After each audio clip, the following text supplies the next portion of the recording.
In this quick video, I'm going to show you how you can connect Calendly to Google Sheets using Zapier. So this is really easy to do. And the first step is that we want to go to Zapier and we want to create new workflow or Zap. So if I click on create, you can click on Zaps.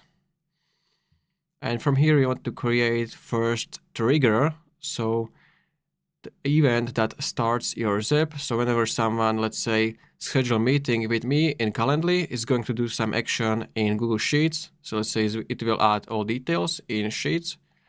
And we can click on the trigger and you want to search for Calendly firstly. All right, so Calendly. And then the first thing is you want to connect your account. Currently my account is connected, as you can see. But if you click on it, you should be able to have the button to connect it. And all you have to do, you want to allow access to Zapier. And basically then you just want to choose your Calendly account and it's going to connect it. And after that, we want to choose trigger event.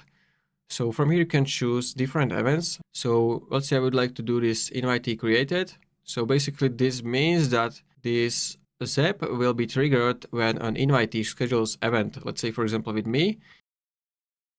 So once we have this chosen, we can go to configure. From here, you can choose webhook subscription scope or event type. So let's say you have specific meeting for which you want to add this Zap for. So let's say I can choose test meeting. So this is one of my meetings. And you can also choose the value for webhook subscription scope. I'm going to keep it on user and then we can test it. So if I click on test trigger, you can see that it found some invitee with a name A. So you can even open more details about it. And now to connect it to Google Sheets, once we know it's working, we can click on action and we want to find Google Sheets. All right, Google Sheets. And then we want to choose an event. So you can choose from whatever you want. So let's say I want to